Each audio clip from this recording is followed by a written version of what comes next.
So this is going to start breaking into the line of videos where we're discussing different mechanics and dynamics of clubs. Let's get into the science a little bit, and the first thing I want to start with is forgiveness. Now that we're in the new season of golf and there's a lot of people that are going to be starting out, especially since next week is going to be the start of the Masters, I'd like to go and touch on something that is very misunderstood and misconstrued. Let's talk about forgiveness. So what is forgiveness, especially when it comes into irons, is probably, in my opinion, the most misunderstood out of all of them. A super game improvement club is going to have a bigger club head in general, giving you a larger amount of real estate on the face to be able to make contact with. It's going to have a fatter sole to it, which means it's going to have better turf interaction, making it to where if you chunk it or hit behind it or whatever, you could actually move above the turf a little bit easier. Yes, it makes it harder for you to be able to shape shots because there's more meat behind the sole, but that's not something you should be focusing on if you're focusing on forgiveness. The other aspect to it too is it's generally going to have a big meaty cavity to it. This top line and leading edge is going to be a lot thicker and heavier because all this perimeter weighting is basically going to help the face create a trampoline effect. These faces on some of these clubs are super thin and they do actually flex a little bit on impact. Hence these ZX5s, where there's actually a very thin amount of material behind the face and it actually is meant to slightly bend a tiny bit on each hit. By moving all this weight from the back end and center of the cavity, you're actually moving it to the perimeters, which creates what's called moment of inertia or lower center of gravity.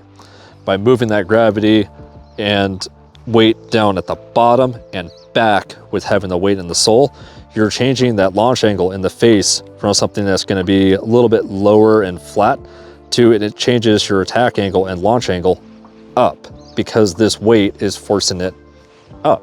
That's where your center of gravity comes in, and the moment of inertia is the overall contact of the ball and the transfer of energy, transfer of inertia.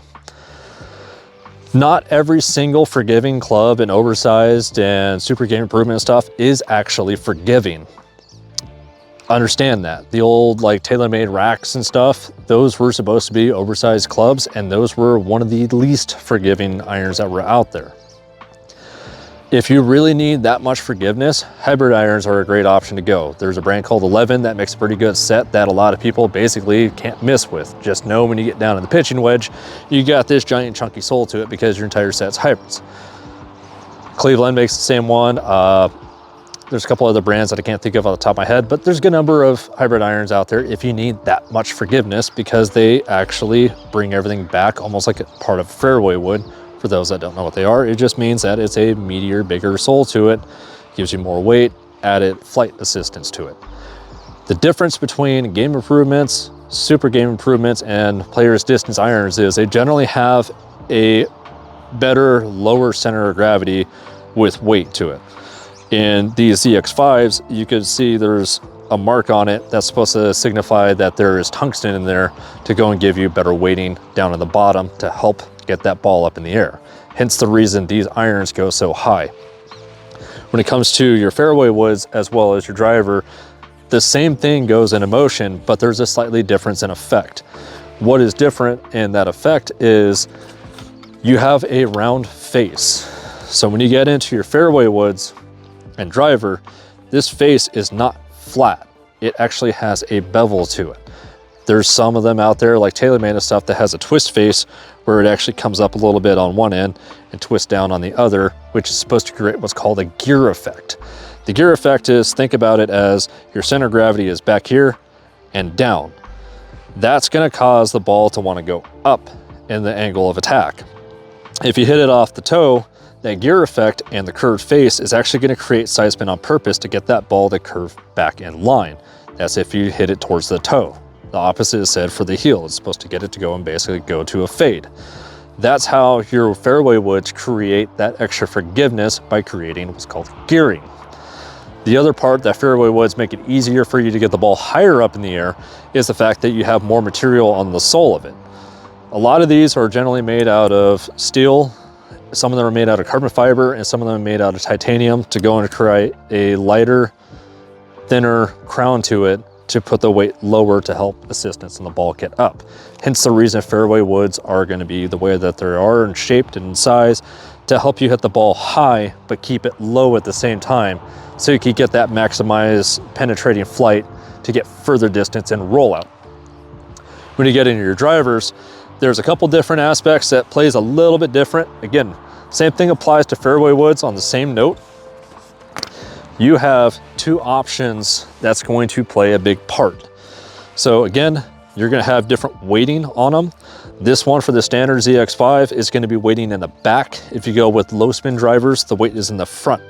What that is doing is that is moving that angle of center of gravity more towards the front end, which deadens the spin. You're still gonna get height out of it. You're just gonna get less spin out of it because you're not getting that transfer of energy, the moment of inertia, to create that spin and launch angle. The other aspect of forgiveness you're gonna get out of the drivers is driver height and depth.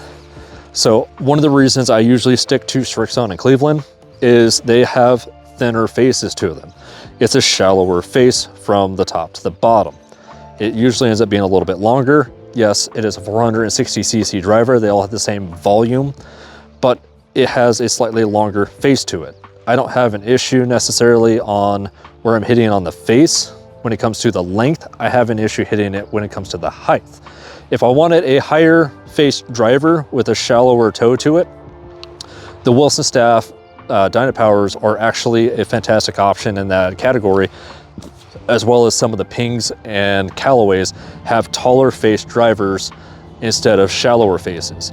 Those are gonna give you a different area of trampoline effect, as well as it's gonna give you a better overall spectrum of where you're gonna hit the face.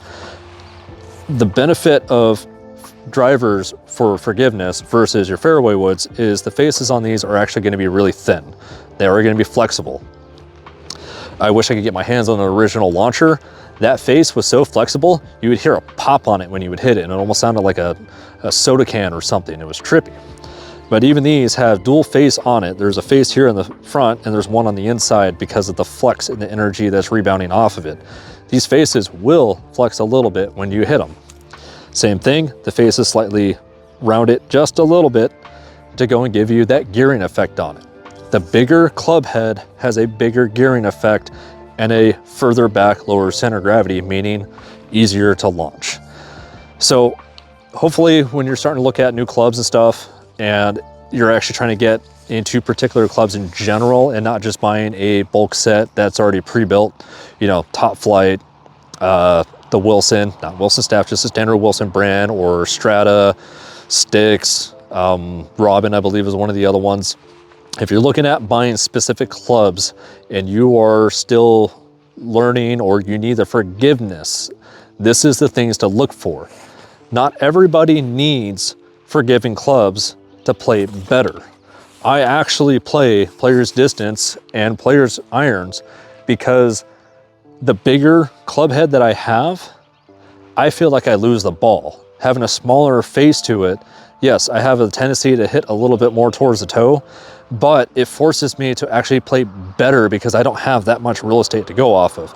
These look better and more appropriate to me, whereas the XL Zip Cores look like they come out to about here. That doesn't look right, and I can't seem to find the center of the face of it, even though when you go with a bigger club head on the irons, by making that longer, you're taking this sweet spot and extending it out, which gives you added distance.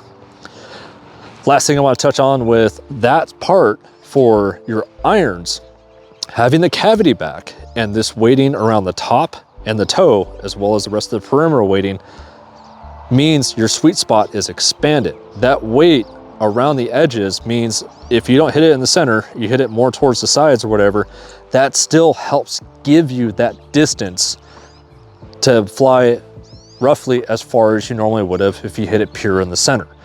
That's all forgiveness is on the irons. It's not gonna help you hit straighter. It is gonna help you hit better correct distances. That's the major difference. So back to the other one of things in golf really aren't as extreme as you think when it comes to the measurements. The metric of what your misses and correction for forgiveness is not as big as you think. You still have to have a square face to path to be able to get a good clean strike and have that ball go straight.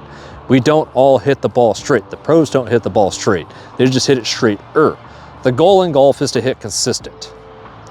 So If this answered any questions for you about forgiveness, or if you have any questions about it that I didn't touch on this, or you want me to elaborate a little bit more, please leave a comment down below.